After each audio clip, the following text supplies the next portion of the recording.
Good afternoon of you. सही मायनों में आज से हमें मॉडर्न टेक्निक्स डिस्कस करना शुरू करना है, जिसका नाम डिस्काउंटेड कैश फ्लो टेक्निक्स भी है। आज की क्लास तक के जितने भी नोट्स हैं, पीडीएफ नोट्स हैं, मतलब जो हम एमसीक्यूज क्लास में करेंगे, वो मैंने आपको पता ही है, ग्रुप मैंने आपका बना दिया था, उस ग्रुप में मैं आपके साथ शेयर कर दूंगा। और जो बच्चे ग्रुप में अभी तक नहीं ऐड हुए हैं या फिर नहीं होना चाहते हैं, वो आपकी चॉइस है, तो टेलीग्राम चैनल पे भी वो नोट्स आ जाएंगे, लेकिन जब ये पूरा टॉपिक खत्म हो जाएगा। तो अगर आप में से कोई बच्चा अभी भी ग्रुप में ऐड होना चाहता है, जो हमने फास्ट ट्रैक बैच से रिलेटेड बनाया है, जिसमें मैं सारे अपडेट्स वगैरह जो फास्ट ट्रैक बैच से रिलेटेड हैं वो मैं देता रहता हूं, तो अगर आपको किसी को भी ऐड होना है तो मेरा कॉन्टैक्ट नंबर मैं कई बार बता चुका हूं, पहले भी मैंने इसका जिक्र किया है, 9811504471। इसमें आप अपना नाम व्हाट्सएप करेंगे, interested in fast track batch, ये वर्ड्स लिख दीजिएगा उसमें, interested in fast track batch, और उसके अलावा अपनी सिटी अगर मेंशन करना चाहें तो वो भी आप कर सकते हैं। ठीक है, तो बिना देरी के आइए स्टार्ट करते हैं आज की क्लास को। मॉडर्न टेक्निक्स में जो हम पहली टेक्निक पढ़ने जा रहे हैं उसका नाम है net present value technique. Short में इसको हम एनपीवी टेक्निक भी बुलाएंगे। मॉडर्न टेक्निक्स में हमारे इंस्टीट्यूट के अकॉर्डिंगली हमें 3 टेक्निक्स पढ़नी है, और इन तीनों टेक्निक्स का जो सुपीरियर एडवांटेज है वो ये कि ये तीनों ही techniques time value of money को कंसिडर करेंगी। और टाइम वैल्यू ऑफ मनी के ऊपर हमने एक ठीक ठाक डिस्कशन कर लिया है, जो हमें मदद करेगा इन टेक्निक्स को समझने में। इससे पहले जो हमने ट्रेडिशनल टेक्निक्स पढ़ी, एआरआर और पे बैक पीरियड, वो दोनों ही टेक्निक का यही एक सीरियस लिमिटेशन था कि वो टाइम वैल्यू ऑफ मनी को इग्नोर करती थी। अब आप जानते हैं कि हम जो ये चैप्टर पढ़ रहे हैं इसका नाम है कैपिटल बजटिंग, और हम यहां पर ये बात करेंगे कि हम किसी कैपिटल प्रोजेक्ट में इन्वेस्टमेंट करें या ना करें। और एक कैपिटल प्रोजेक्ट क्या होता है? जिसमें आज आप पैसा लगाते हैं और आपको रिटर्न जो है वो आने वाले कई सालों तक मिलते हैं, मतलब बेनिफिट्स कई सालों तक मिलते हैं। चाहे वो आईआरसीटीसी के थ्रू ट्रेन को लॉन्च करना हो, या ताज होटल्स के थ्रू एक होटल को लॉन्च करना हो, या पीवीआर सिनेमाज को एक सिनेमा हॉल, या फिर किसी मैन्युफैक्चरिंग कंपनी को एक प्लांट या फिर फैक्ट्री सेटअप करनी हो। हम ये जब इन्वेस्टमेंट करते हैं तो हमें आने वाले कई सालों तक रिटर्न मिलता है। अब क्योंकि एक कैपिटल प्रोजेक्ट में कई सारे ईयर्स इन्वॉल्व होते हैं, तो हमें टाइम को कैसे रिप्रेजेंट करना है ये भी बात पता होनी चाहिए। इसका जिक्र अगर आपको याद हो तो मैंने कॉस्ट ऑफ कैपिटल करते वक्त डिविडेंड ग्रोथ मॉडल में आपको ये बात बताई थी कि जब हम टाइम जीरो बोलते हैं तो इसका मतलब ये कि हम प्रेजेंट मोमेंट की बात कर रहे हैं। टाइम जीरो का मतलब क्या है कि हम बात कर रहे हैं आज की, प्रेजेंट मोमेंट की। जब हम टाइम 1 बोलते हैं इसका मतलब हम फर्स्ट ईयर के एंड की बात कर रहे हैं। जब हम टाइम 2 बोलते हैं तो इसका मतलब सेकंड ईयर के एंड की बात हो रही है। जब हम टाइम 3 बोलेंगे तो इसका मतलब थर्ड ईयर के एंड की बात हो रही है। मान लीजिए आप किसी प्रोजेक्ट में इन्वेस्टमेंट करते हैं जो 15 साल तक चलेगा, और बता रखा है क्वेश्चन में कि 15th ईयर के एंड में हमें कुछ इन्फ्लोज मिलने हैं। तो उस 15th ईयर के एंड को हम कैसे रिप्रेजेंट करेंगे? T15। ऐसे ही 12वें साल के आखिर को T12। तो ये टाइम को कैसे रिप्रेजेंट करते हैं, पहले ये बात पता होना जरूरी है। और आप पहले इसको भी समझे कि ये हमेशा याद रखेंगे कि आज के वक्त को हम हमेशा टाइम जीरो बोलेंगे। क्या बोलेंगे? टाइम जीरो बोलेंगे। ठीक है सर। अब जो ये बातें ऊपर लिखी है मैंने एनपीवी टेक्निक के बारे में, ये सारी बातें ऑफ कोर्स मैं आपको रीड करवाऊंगा, लेकिन उससे पहले मैं ये सब बातें आपको समझा देता हूं। और समझते हम किससे हैं? एक एग्जाम्पल की मदद से। ये एग्जाम्पल मैंने आपके सामने एक लिया है जिसको मैंने केस 1 का नाम दिया है। और यहां पर हमने इस एग्जाम्पल की शुरुआत कैसे की है? कोई मिस्टर रिंकू हैं जो लोन देना चाहते हैं 1 लाख रुपए का किसी मिस्टर सिंकू को। और मिस्टर सिंकू ने कहा है कि भाई मैं तुम्हारे जो ये 1 लाख है ब्याज के साथ वापस करूंगा 1,06,000 रुपए। कब दूंगा? 1 साल के आखिर में। कोई थोड़ा सा भी अगर मैथ्स की जानकारी रखता है तो साफ साफ समझ में आ रहा है 1 लाख के 1,06,000 देने का मतलब वो हमको 6% का रिटर्न दे रहा है। मिस्टर रिंकू जो है, लेकिन उनका जो रिक्वायर्ड रेट ऑफ रिटर्न जो है वो 10% का है। अब क्योंकि मिस्टर रिंकू का रिक्वायर्ड रेट ऑफ रिटर्न 10% है, मिस्टर रिंकू की अगर एक्सपेक्टेशन को पूरा करना है तो साल के आखिर में 1,10,000 रुपए आने चाहिए। लेकिन आ कितने रहे हैं? 1,06,000। इसका मतलब अगर हम कहें कि क्या करना चाहिए मिस्टर रिंकू को, तो मना कर देना चाहिए कि भाई 1,06,000 वापस करोगे तब तो ये लोन नहीं दिया जा सकता, क्योंकि मेरी एक्सपेक्टेशंस को पूरा नहीं करना। ये मना करना है, लेकिन अब हम समझेंगे कि एनपीवी टेक्निक के थ्रू कैसे मना करना है। एनपीवी टेक्निक क्या है वो इस एग्जाम्पल में फिट करके समझेंगे। ठीक है, अब देखिए, हमने कहा कि आज मिस्टर रिंकू अगर पैसा देते हैं तो आज के वक्त को हम क्या बोलते हैं, T0। कितने रुपए? 1,00,000 रुपए। और हमारे पास ये पैसे वापस आ जाएंगे, कब आ जाएंगे, T1 पर। कितने रुपए वापस आ जाएंगे? थोड़े से ज्यादा आएंगे, 1,06,000 वापस आएंगे। जिसका मैथ्स में बिल्कुल ही हाथ टाइट है, जिसका मैथ्स से दूर दूर तक कोई नाता नहीं है, उसको अगर हम ये दिखाएं और पूछे कि बता भाई एक्सेप्ट करना चाहिए कि नहीं करना चाहिए, तो वो तो क्या बोलेगा, भी 1,00,000 दे रहा है, वापस 1,06,000 आ रहे हैं, तो एक्सेप्ट कर लेना चाहिए। लेकिन जो फाइनेंस का पंडित है वो तो क्या बोलेगा, भाई साफ साफ देखो ना, अगर ये एक्सेप्ट करना था तो कम से कम हमें कितने रिसीव करने थे, 1,10,000, क्योंकि हमारी रिटर्न की एक्सपेक्टेशन कितनी है, 1,10 की, 10% की है, तो 1,10 आ जाना चाहिए था। लेकिन हमने कहा एनपीवी टेक्निक को यूज करके बताएंगे कि हमें ये प्रोजेक्ट को एक्सेप्ट करना है कि नहीं करना है। अब एनपीवी टेक्निक क्या बोलती है, कहती देखो अभी तो ना, क्योंकि ये दोनों के दोनों फ्लोज, ये पैसा जाना और ये पैसा आना, ये अलग अलग टाइम फ्रेम पर हो रहा है, एक टाइम 0 पर हो रहा है, एक टाइम 1 पर हो रहा है। तो फिलहाल तो अभी इन दोनों को कंपेयर करना जो है वो पॉसिबल नहीं है, क्योंकि दोनों का टाइम ही अलग अलग है। इन दोनों को कंपेयर करने का मतलब है कि आप डॉलर को और रुपए को कंपेयर कर रहे हैं। इन दोनों को कंपेयर करने का मतलब है कि आप डॉलर को और यूरो को कंपेयर कर रहे हैं, जो कि दोनों ही अलग अलग है। अगर आपको कंपैरिजन करना है मान लो डॉलर और रुपए को, तो रुपए को डॉलर में कन्वर्ट कर लो या डॉलर को रुपए में कन्वर्ट कर लो। अगर आपको यूरो और डॉलर को कंपेयर करना है तो यूरो को डॉलर में कन्वर्ट कर लो या डॉलर को, मतलब दोनों को सेम लेवल पे लेके आओ तो कंपैरिजन हो जाएगा। अब इनको दोनों को सेम लेवल पे लाने का क्या मतलब है, एक तरीका है कि हम क्या करें, इस 1,00,000 को आगे ले जाएं। आगे ले जाने का मतलब मैं कह रहा हूं इसकी फ्यूचर वैल्यू निकाल दें।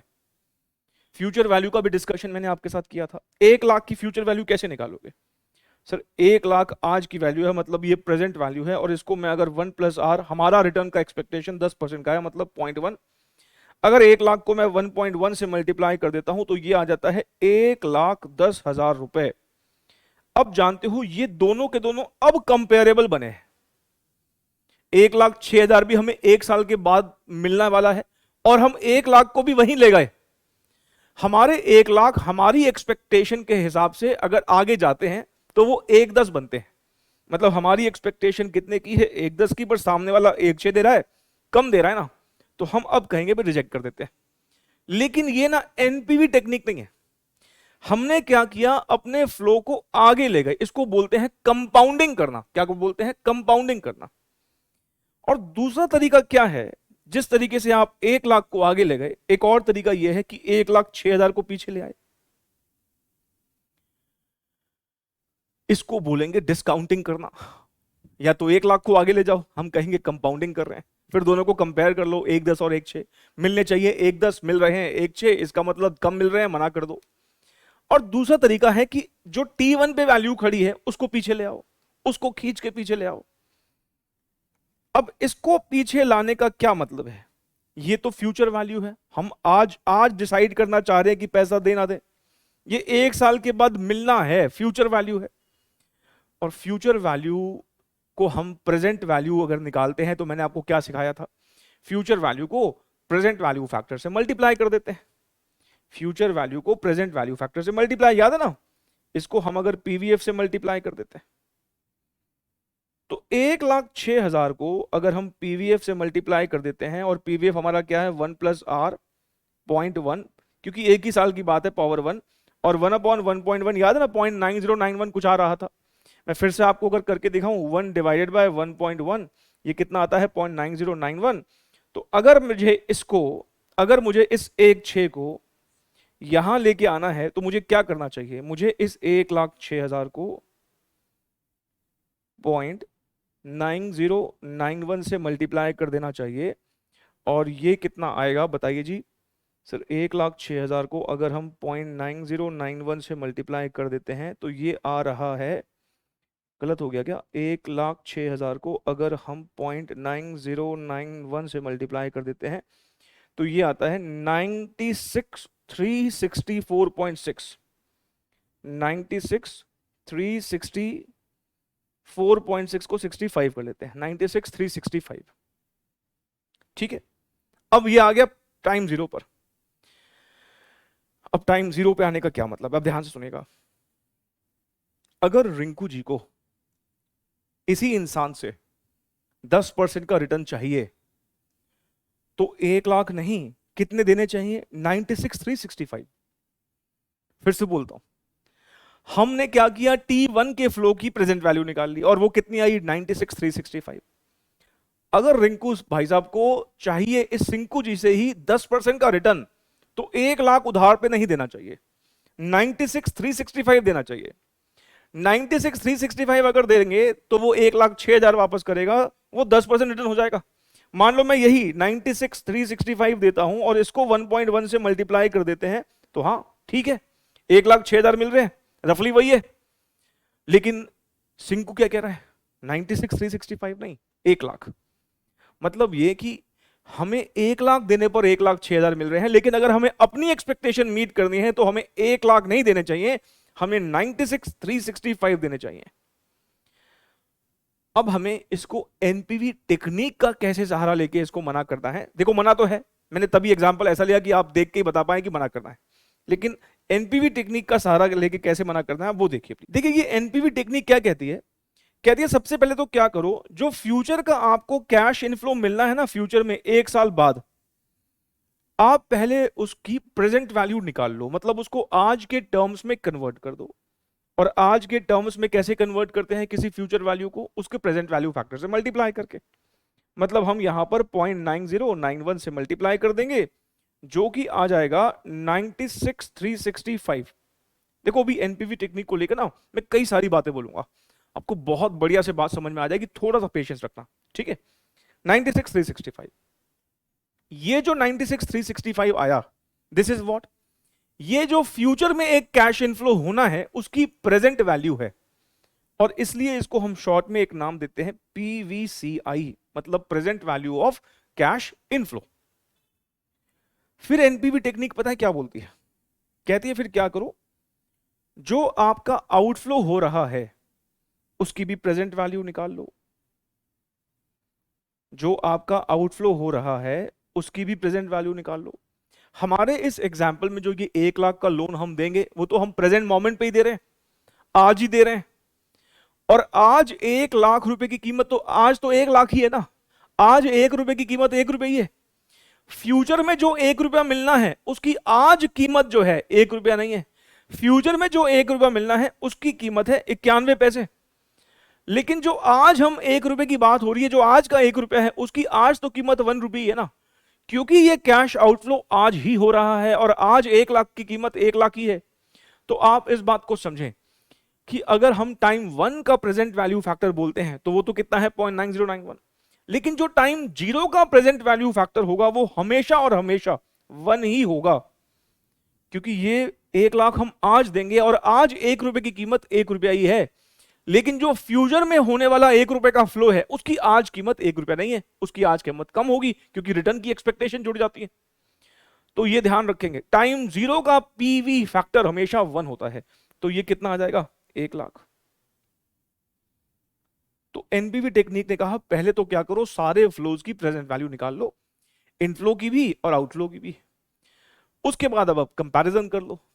अब आप जरा सोचिए, अगर हमारी रिटर्न की एक्सपेक्टेशंस मीट करवानी थी, अगर हमें अपना 10% रिटर्न चाहिए था, तो जानते हो हमें सामने वाले को इतना लोन देना चाहिए था, क्योंकि वो 1,06,000 वापस करेगा, तो 10% का रिटर्न तो तभी आएगा जब हम ये लोन देंगे, पर वो हमसे मांग कितना रहा है? 1 लाख।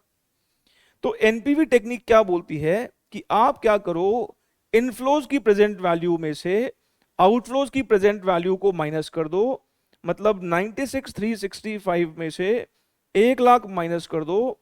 अगर तो ये फिगर पॉजिटिव आ जाए, एक्सेप्ट द प्रोजेक्ट, लेकिन अगर ये नेगेटिव आ जाए, that means reject the project. और आपको दिख ही रहा है कि रिजेक्ट तो करना ही है, क्योंकि 10% का रिटर्न तो आ ही नहीं रहा, क्योंकि सामने वाला मुझसे 96,365 थोड़ी मांग रहा है, वो तो 1 लाख ही मांग रहा है। अब 1 लाख दे के 1,06,000 देगा तो 6% का रिटर्न हुआ। मेरी रिटर्न की एक्सपेक्टेशन कितनी है? 10% की, तो मना तो करना ही था। लेकिन हमने कहा मना करने का तरीका एनपीवी टेक्निक से कैसा होगा? एनपीवी टेक्निक ने कहा कि पहले आप जो भी इनफ्लो होना है उसको भी आज के वक्त पे ले आओ, टाइम 0 पे ले आओ, प्रेजेंट वैल्यू फैक्टर से मल्टीप्लाई करके, जो हमने निकाल लिया 96,365। ये इनफ्लो की प्रेजेंट वैल्यू है, और आउटफ्लो की प्रेजेंट वैल्यू निकाल लो। वो निकालने की ऐसा जरूरत नहीं है कि आज 1 लाख की कीमत 1 लाख ही होगी। अब inflows should be more than outflows, तो इसलिए पहले पीवीसीआई रखो और उसमें से पीवीसीओ को माइनस करो, आउटफ्लो को माइनस करो। 96,365 में से अगर मैं 1 लाख को माइनस करता हूं तो नेगेटिव कुछ आ रहा है। 96,365 में से अगर मैं 1 लाख को माइनस करता हूं तो -3635 आ रहा है, -3635। तो एनपीवी बोलती है कि अगर ये एनपीवी नेगेटिव आ जाए, नेगेटिव एनपीवी आ जाए, तो दैट मींस रिजेक्ट कर दो। हम सिंकू को पोलाइटली बोलेंगे भाई हम लोन नहीं दे सकते, अगर लोन चाहिए तो या तो 1 लाख का 1/10 वापस करो या फिर लोन थोड़ा सा कम ले लो। ठीक है, ऐसा कुछ है। अब मैं ना इस पे अपनी इमारत खड़ी करूंगा एनपीवी की, धीरे धीरे आपको और कई बातें बताते हुए हम फिर अपने एग्जाम लेवल तक भी पहुंच जाएंगे और एग्जाम के भी कुछ एमसीक्यू सॉल्व करेंगे। देखो मैं ना आपको लिखने का वक्त दे दूंगा, पहले आप समझ लीजिए, उसके बाद नोट करने का मैं वक्त दूंगा। आप आराम से उसका स्क्रीनशॉट या फिर पॉज करके नोट करना, अभी फिलहाल समझने पे फोकस करो। देखो ये एग्जाम्पल बिल्कुल केस 1 जैसा ही है। यहां पर भी रिंकू जी 1 लाख रुपए देना चाहते हैं मिस्टर सिंकू, लेकिन इस बार प्रॉमिस कर रहे हैं कि आपको वापस पता है कितना करेंगे, 1,15,000 रुपए, और हमारी रिटर्न की एक्सपेक्टेशन जो है वो 10% की है। अब आप जरा देखें कि अगर रिंकू जी की रिटर्न की एक्सपेक्टेशन पूरी करनी है तो सामने वाला अगर 1,10 भी देता तब भी काम चल जाता, लेकिन वो तो 1,15 दे रहा है। इसका मतलब सामने वाला हमको 15% का रिटर्न दे रहा है, जबकि हमारी रिटर्न की एक्सपेक्टेशन 10% की है। तो एक्सेप्ट करना चाहिए प्रोजेक्ट, लेकिन एनपीवी से कैलकुलेट करके हमें बताना है कि कैसे प्रोजेक्ट हमें एक्सेप्ट करना चाहिए, कैसे ये लोन का जो प्रपोजल है वो एक्सेप्ट करना चाहिए। हमने कहा भाई देखो, सबसे पहले ये देखो हम आज कितना पैसा दे रहे हैं, T0 पे हम दे रहे हैं 1 लाख, और हमें वापस कितना मिल रहा है T1 पर, T1 पर मिल रहा है 1,15। मैंने कहा एक तरीका तो ये है कि इसको फ्यूचर में ले जाओ, 1 लाख को फ्यूचर में ले जाएंगे तो 1,10, क्योंकि हमारी रिक्वायरमेंट 1,10 की है ना, हमारी जो रिटर्न की परसेंटेज एक्सपेक्टेशन है वो 10% की है। इसको फ्यूचर में ले जाएंगे तो 1,10 आएगा। 1,10 मिलने चाहिए पर 1,15 मिल रहे हैं, एक्सेप्ट दी प्रोजेक्ट। ये फ्यूचर में ले जाने को बोलते हैं कंपाउंडिंग, हमें ये नहीं करनी। हमारी टेक्निक का नाम क्या है, नेट प्रेजेंट वैल्यू टेक्निक। मतलब हमें फ्यूचर के फ्लोज को प्रेजेंट में लेके आना है, इसको प्रेजेंट में लेके आना है। और फ्यूचर वैल्यू की प्रेजेंट वैल्यू निकालने का क्या तरीका होता है, हमने कहा हम सबसे पहले फ्यूचर के कैश इनफ्लो की प्रेजेंट वैल्यू निकालेंगे। 1,15,000 रुपए को हम मल्टीप्लाई कर देंगे किससे, पीवी फैक्टर से, और 10% का ही क्योंकि है तो 1/1.1 अगर करोगे तो वही सेम आएगा 0.9091। और 1,15,000 को अगर आप 0.9091 से मल्टीप्लाई करोगे, आइए देखें 1,15,000 को अगर हम 0.9091 से मल्टीप्लाई करते हैं तो ये कुछ आता है 1,04,547, 1,04,547।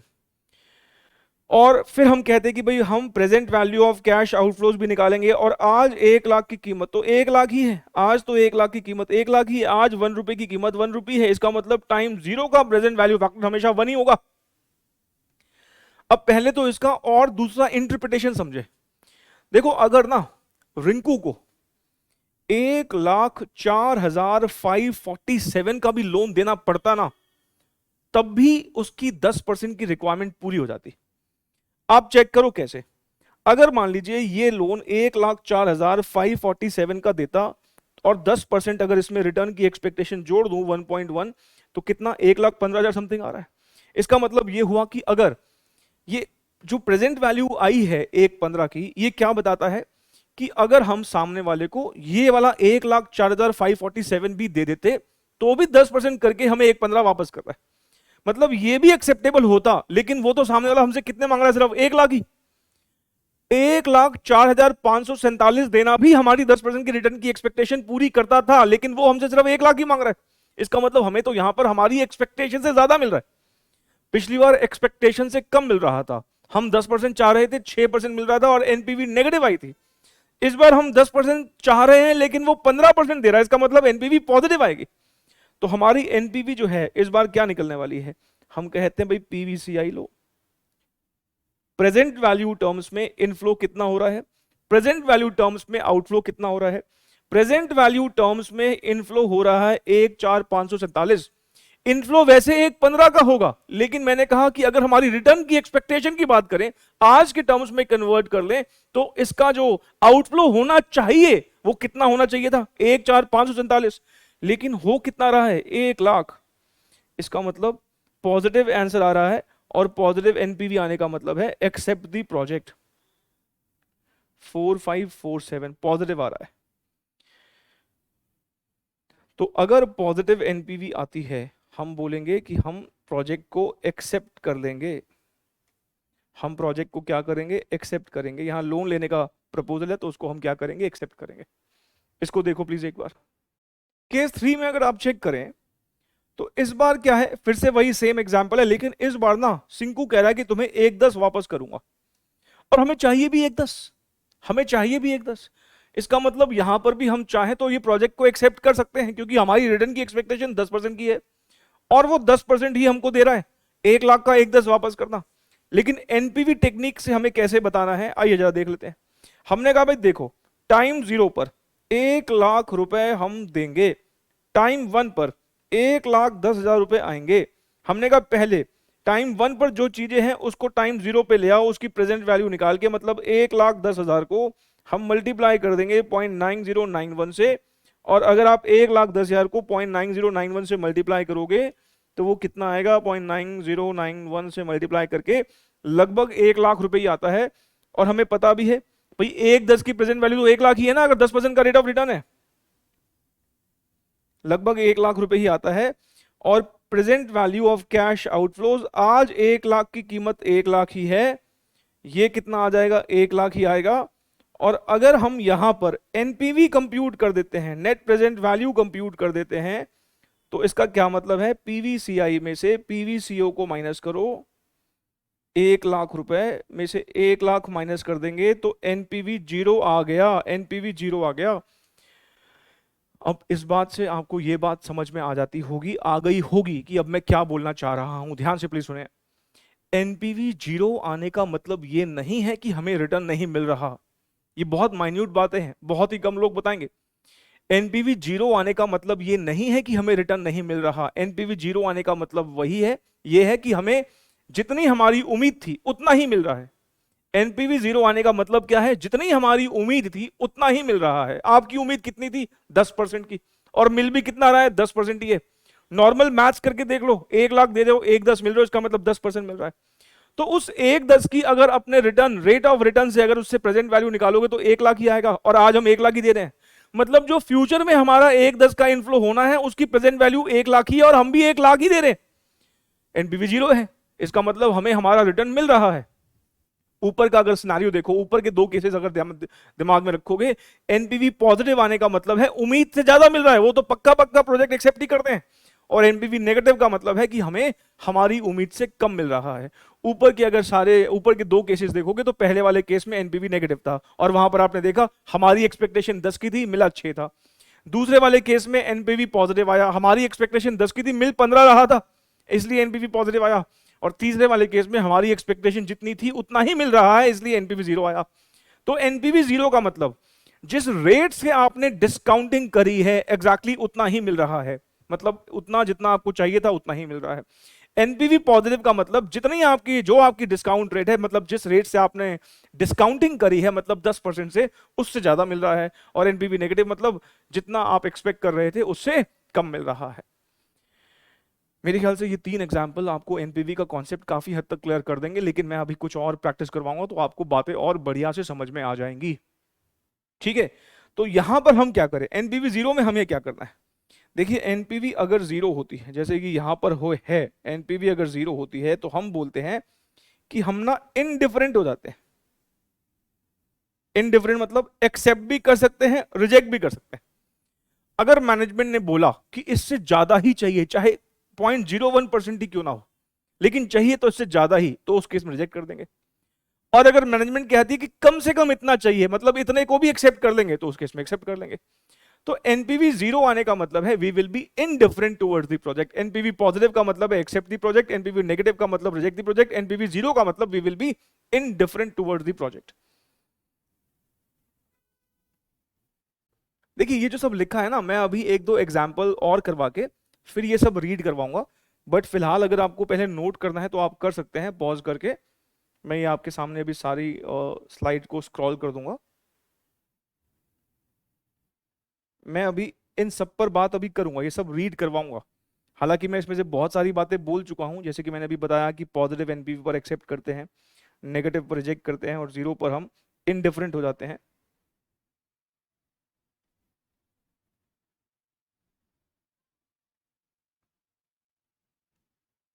ये मैं स्क्रॉल आपके नोटिंग के लिए कर रहा हूं, आप पॉज कर करके नोट कर सकते हैं।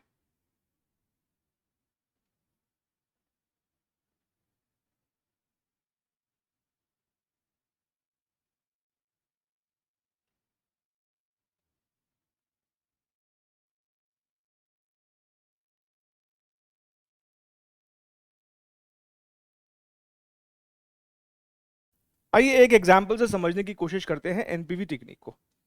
देखिए इस एग्जाम्पल में हमें प्रोजेक्ट की कॉस्ट दे रखी है 60,000 रुपीज। इसका मतलब आज हम जिस प्रोजेक्ट में पैसा लगाना चाहते हैं उसमें हमें 60,000 रुपए लगाने पड़ेंगे, और हमें अगले 3 सालों तक ये कुछ इनफ्लोज होने वाले हैं।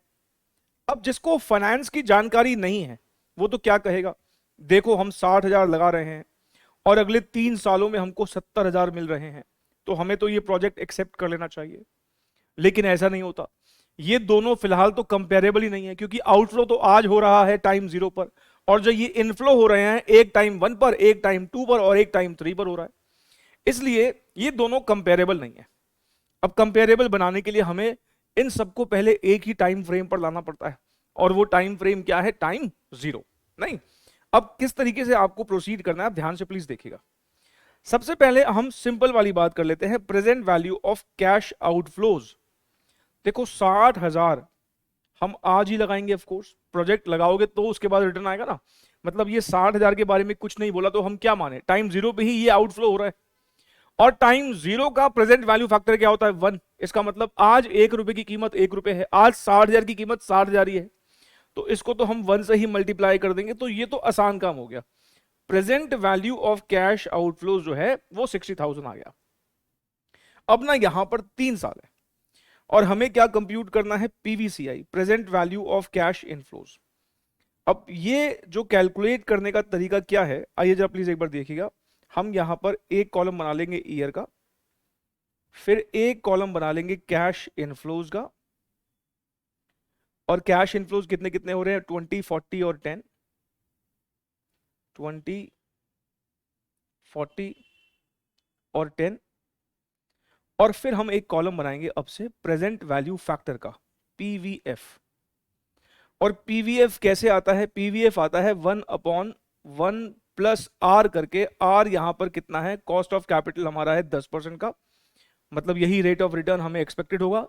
कॉस्ट ऑफ कैपिटल याद है ना, minimum required rate of return होता है, और रेस टू पावर टाइम होता है, ठीक है ना। अब मैंने आपको शॉर्टकट बता रखा है, एक इनफ्लो हमें 1 साल बाद हो रहा है, एक इनफ्लो हमें 2 साल बाद हो रहा है, और एक इनफ्लो हमको 3 साल बाद हो रहा है। तो हमें क्या करना होता है, आइए जरा देखिए प्लीज सामने। मैंने आपसे कहा था कि शॉर्टकट है 1/1 प्लस आर, 1/1.1। एक बार इक्वल टू प्रेस करोगे तो पहले साल का पीवीएफ आ जाएगा। पहले साल का पीवीएफ का क्या मतलब था, आज अगर हम 91 पैसे लगाते हैं तो वो 1 साल बाद 1 रुपी हो जाएगा। फिर एक और बार इक्वल टू प्रेस करोगे तो ये 2 साल के बाद वाले 1 रुपए का पीवीएफ आ जाएगा, मतलब आज अगर हम 82 पैसा लगाएंगे तो 2 साल बाद 1 रुपी हो जाएगा। और फिर ये 0.751 जो आएगा, ये क्या है, ये क्या कहता है कि अगर हम आज 0.751 लगाएंगे तो वो 3 साल के बाद 1 रुपी हो जाएगा। तो फाइनली हम क्या बोलना चाहते हैं, हमें ये सब ठीक है, लॉजिक तो हो गया, लेकिन हमें क्या करना है, 1/1.1 करना है। एक बार इक्वल टू, 2 बार इक्वल टू, 3 बार इक्वल टू, मतलब हमें तीनों बार के पीवीएफ मिल जाएंगे, ठीक है। तो आप एक एक करके अब मुझे बताते जाइए कि पहले साल का पीवीएफ कितना आया। सर पहले साल 1/1.1 करके आया 0.9091, अप टू 4 प्लेसेस लेने हैं। दूसरे साल का आया 0.8264, ऐसे ही 0.7513। ये हमारे क्या आ गए, ये हमारे प्रेजेंट वैल्यू फैक्टर्स आ गए। और प्रेजेंट वैल्यू कैसे आती है, फ्यूचर वैल्यू को प्रेजेंट वैल्यू फैक्टर से मल्टीप्लाई करके। इसका मतलब अब हम निकालने वाले हैं यहां पर प्रेजेंट वैल्यू, पीवी निकालने वाले हैं। 20,000 को 0.9091 से मल्टीप्लाई करके बताओ कितना आता है, कितना। सर ये आता है 18,182। ऐसे ही उसको भी मल्टीप्लाई करके बताओ, दूसरा वाला 40,000 इंटू 0.8264, सर ये आ गया 33,056। 10,000 इंटू 0.7513 ये आ जाता है 7513। ये हमारे आ जाते हैं, तीनों को जब हम जोड़ देंगे तो ये हमारे आ जाते हैं present value of cash inflows. जो भी फ्यूचर के कैश इनफ्लोज होने हैं उन सबकी कंबाइंड प्रेजेंट वैल्यू आ गई 18,182, 33,056, 7513। टोटल हो जाता है 58,751। 58,751 मतलब जो हमें आने वाले 3 सालों में कैश इनफ्लोज होने हैं उनकी प्रेजेंट वैल्यू 70,000 नहीं है, उनकी प्रेजेंट वैल्यू 58,751 है। इसका मतलब पता है क्या है? इसका मतलब यह है कि अगर हमारा आउटफ्लो 58,751 का होता तो हमारी रिटर्न की एक्सपेक्टेशन पूरी हो जाती, पर हमारा आउटफ्लो 58,751 का नहीं है। हमारा आउटफ्लो कितने का हो रहा है? 60 का। इसलिए अगर आप देखोगे तो यहां पर एनपीवी नेगेटिव आएगी। 5875 का मतलब 58,751 का क्या मतलब है कि हमारे कैश इनफ्लोज की ये प्रेजेंट वैल्यू है। अगर ये प्रोजेक्ट हमसे 58,751 का अमाउंट डिमांड करता तो फिर हमारी जो 10% की रिटर्न एक्सपेक्टेशन है वो पूरी हो जाती, लेकिन हमारे प्रोजेक्ट में हमें लगाने तो कितने पड़ रहे हैं? 60। इसका मतलब यहां पर अगर हम अब एनपीवी निकालेंगे तो वो क्या आएगा? नेगेटिव आएगा। और एनपीवी का फॉर्मूला क्या? पीवीसीआई को माइनस कर देंगे पीवीसीओ, मतलब जो कैश इनफ्लोज होने हैं आज की टर्म्स में वो 58,751 है, पर आज की टर्म्स में हमारा प्रोजेक्ट तो हमसे 60,000 मांग रहा है। इसका मतलब ये नेगेटिव आ जाएगा। 58,751 में से माइनस कर दो 60,000, ये कितना आता है? 1249। 1249। एनपीवी नेगेटिव है, एनपीवी जो है वो हमारी क्या आ रही है? नेगेटिव है। इसका मतलब हमें क्या कर देना चाहिए? हमें रिजेक्ट कर देना चाहिए ये प्रपोजल। आपको याद है ना, हम ये डिसाइड कब कर रहे हैं? प्रोजेक्ट लगाने से पहले। प्रोजेक्ट लगाने के बाद थोड़ी ये सोचेंगे, फिर तो हो चुका जो होना था, नुकसान वगैरह। प्रोजेक्ट लगाने से पहले ये सारे इनफ्लोज को हम प्रेडिक्ट करते हैं और अपनी रिटर्न की एक्सपेक्टेशन देखते हैं कितनी है। हमारी रिटर्न की एक्सपेक्टेशन जनरली हमारी कॉस्ट ऑफ कैपिटल ही होती है, और कॉस्ट ऑफ कैपिटल क्या होता है इसके ऊपर हम ऑलरेडी डिटेल में चर्चा कर चुके हैं। इस एग्जाम्पल को आपको नोट करना हो तो कर सकते हैं, और ये रहा इसका पूरा सोल्यूशन।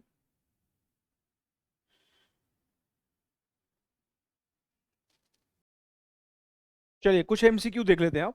क्वेश्चन नंबर 18 जो हम कर रहे हैं ये हमारे इंस्टीट्यूट के ही सैंपल पेपर का क्वेश्चन है, और सैंपल पेपर के क्वेश्चंस मैंने जैसे पहले भी कई बार बताया एग्जैक्ट रिपीट होते हैं हमारे एग्जाम में, तो इसके भी रिपीट होने के चांसेस हैं। हमसे प्रोजेक्ट की एनपीवी मांगी है, नेट प्रेजेंट वैल्यू मांगी है, जिसकी लाइफ 3 साल है। मतलब प्रोजेक्ट की लाइफ कितनी है? 3 साल है। और इसकी कॉस्ट जो है वो 32,000 रुपए। मतलब 32,000 जब हम खर्च करेंगे, इन्वेस्ट करेंगे, तो हमें ये रेवेन्यू जनरेट करेगा, क्योंकि प्रोजेक्ट की लाइफ 3 साल है। फर्स्ट ईयर में 8,000, सेकेंड ईयर में 12,000 और थर्ड ईयर में 17,000। हमारा डिस्काउंट रेट 5% का है। ध्यान रखें, डिस्काउंट रेट मतलब हमारी जो रिटर्न एक्सपेक्टेशन है वो 5% की है। अब ध्यान रखें, जब आप प्रेजेंट वैल्यू फैक्टर निकालेंगे तो आपको 1/1 प्लस आर करना पड़ता है, और 5% 0.05 होता है, तो 1/1.05 करना पड़ेगा आपको। तो आप मुझे बताइए, 3 साल है ना यहाँ पर, अभी जब हम वो कॉलम बनाएंगे तो हमारे पीवीएफ कैसे निकलेंगे? सर हमारे पीवीएफ निकलेंगे 1 को डिवाइड कर देंगे 1.05 से। ये पहले साल का पीवीएफ, पहली बार इक्वल टू दबाया, दूसरे साल का पीवीएफ और तीसरे साल का पीवीएफ। ठीक है ना? ऐसा कुछ हमें यहाँ पर करना है।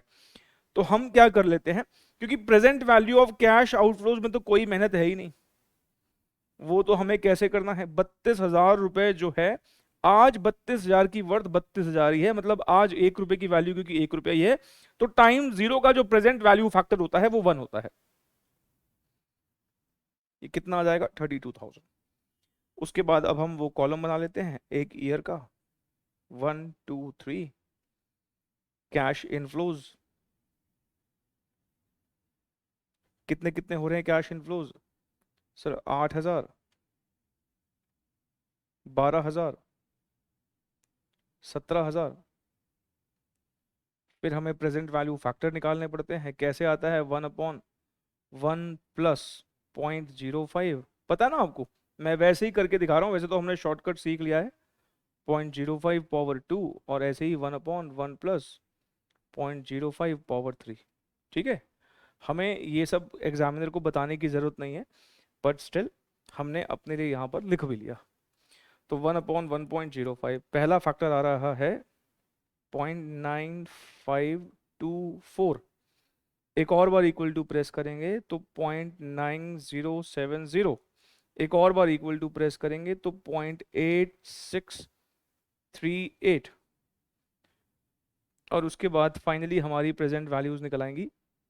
आपको दूसरे और तीसरे कॉलम को मल्टीप्लाई करना है। 8,000 एक साल के बाद मिलने वाले हैं आज की टर्म्स में, मल्टीप्लाइड बाय 0.9524, 7619। 0.2 मैंने हटा दिया, राउंड फिगर कर लेंगे ना, क्योंकि अब जो डेसिमल्स हैं उसको हम राउंड ऑफ कर देंगे। अगर पॉइंट के बाद 5 या 5 से ज़्यादा है तो ऊपर साइड पे, 5 से कम है तो डाउन साइड, मतलब लोअर साइड पर। 12,000 इंटू 0.9070, 0.9070 ये आता है 10,884। ऐसे ही 17,000 को हम मल्टीप्लाई कर देंगे 0.8638, 14,685 हो जाएगा। और सारा टोटल बता दो, 14,685, 10,884, 7619, ये आ रहा है 33,188। मतलब जो हमें इनफ्लोज मिलने वाले हैं, हमारे टोटल इनफ्लोज वैसे कितने हैं, हमारे टोटल इनफ्लोज हैं 8 + 12 + 17, 37,000 के हैं। लेकिन इन 37,000 के इनफ्लोज की प्रेजेंट वैल्यू कितनी है? 33,188। This is what present value of cash inflows. तो हमारी एनपीवी क्या आ जाएगी? हमारी एनपीवी आ जाएगी present value of cash inflows minus present value of cash outflows, 33,188 minus 32,188। तो एनपीवी पॉजिटिव आने का क्या मतलब होता है? कि प्रोजेक्ट को हम क्या कर लें? एक्सेप्ट कर लें। पॉजिटिव एनपीवी है तो हम कहेंगे कि हम प्रोजेक्ट को क्या कर लेंगे? एक्सेप्ट कर लेंगे। ठीक है जी। हमारे इंस्टीट्यूट के स्टडी मैट के सैंपल पेपर का क्वेश्चन है, एज इट इज आ सकता है। अच्छा, इसका वैसे इंटरप्रिटेशन क्या है? हमसे ये प्रोजेक्ट मात्र 32,000 मांग रहा है, ठीक है। लेकिन अगर हम 33,188 भी अगर हम लगाते, मान लो ये प्रोजेक्ट हमसे कहता कि आपको 33,188 लगाना पड़ेगा, तब भी हमारी 5% की रिटर्न की एक्सपेक्टेशन पूरी हो जाती। मतलब जो हमें इनफ्लोज होने वाले हैं उनकी प्रेजेंट वैल्यू 5% के अकॉर्डिंगली 33,188 आ रही है, जबकि हम कितना दे रहे हैं? सिर्फ 32,000 कम ही दे रहे हैं ना। इसका मतलब हमें फायदा ही हो रहा है। और यहां पर इसे ऐसे भी इंटरप्रेट किया जा सकता है कि जितना हम यहां पर एक्सपेक्ट कर रहे हैं उससे ज्यादा का रिटर्न मिल रहा है। एनपीवी पॉजिटिव आने का मतलब जितना आपने डिस्काउंट रेट यूज किया है यहां पे 5% का, उससे ज्यादा आपको रिटर्न यहां पर दिया जा रहा है। देख लीजिए प्लीज इसको।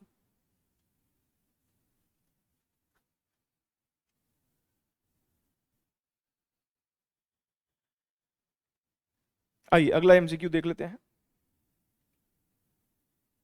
नेक्स्ट एमसीक्यू में एक नया पॉइंट अब मैंने डाला है यहां पर, आइए देखें क्या है वो। कह रहा following data is available for a certain project whose initial capital requirement is ₹1,00,000। कह रहा इनिशियल कैपिटल रिक्वायरमेंट हमारी कितने की है? ₹1,00,000 की है। और यहां पर एक और एडिशनल बात बोल दी कि इसकी जो सैल्वेज वैल्यू है, मतलब प्रोजेक्ट 4 साल चलने वाला है और उसकी जो स्क्रैप वैल्यू है प्रोजेक्ट की वो ₹10,000 है। मतलब आज हम ₹1,00,000 फिक्स एसेट में इन्वेस्ट कर रहे हैं और कुछ ना कुछ तो स्क्रैप वैल्यू होती है। नहीं, अगर आप गाड़ी भी खरीदते हैं 10 साल उसकी अगर लाइफ है तो 10 साल के बाद एज अ स्क्रैप तो वो बिकती बिकती है। ऐसे ही फैक्ट्रीज में बड़ी बड़ी मशीनें हैं, उन मशीनों में जो है स्टील यूज हो रखा होगा, लोहा यूज हो रखा होगा, और भी पता नहीं कुछ कई सारे मेटल यूज हो रखे होंगे, उनकी सेल वैल्यू कुछ तो होगी ना। ऐसे ही 4 सालों के हमें कैश फ्लोज दे रखे हैं। CFAT बेसिकली शॉर्ट फॉर्म है कैश फ्लोज आफ्टर टैक्स की। याद है हमने कैश फ्लोज निकालना सीखा था। 4 सालों के कैश फ्लोज दे रखे हैं। इस बार ध्यान रखें हमारा जो डिस्काउंट रेट है वो 12% है। तो इस बार हमारे फैक्टर्स कैसे आएंगे? 1/1.12, 1 + R मतलब 12%, 0.12 होगा ना, तो 0.12 हमारा मतलब 1/1.12 आएगा। आइए पहले ना हम अपने इनफ्लोज की ही प्रेजेंट वैल्यू निकाल लेते हैं, क्योंकि आउटफ्लो की तो प्रेजेंट वैल्यू निकालने में कोई दिक्कत नहीं है। यहां पर नया पॉइंट क्या है ये मुझे आपको थोड़ा सा एक्सप्लेन करना है। पहले आप एक बार देख लीजिए प्लीज। कैश इनफ्लोज 10,000, 15,000, 50,000, 70,000 लिख के काटिएगा। 70,000 नहीं लिखना है। क्यों 70,000 नहीं लिखना है? क्योंकि इस क्वेश्चन में हमको बता रखा है कि हमारा जो प्रोजेक्ट है उसकी एक स्क्रैप वैल्यू भी है। मतलब ये कि जब हमारा ये प्रोजेक्ट की लाइफ खत्म हो जाएगी तो हमारी जो मशीनों वगैरह है जो वो स्क्रैप के भाव बिक भी जाएगी। तो जो लास्ट ईयर है वहां पर हमारा इनफ्लो 70 का नहीं 80 का होगा, क्योंकि इस 70 के साथ साथ ये वाला भी तो इनफ्लो आएगा।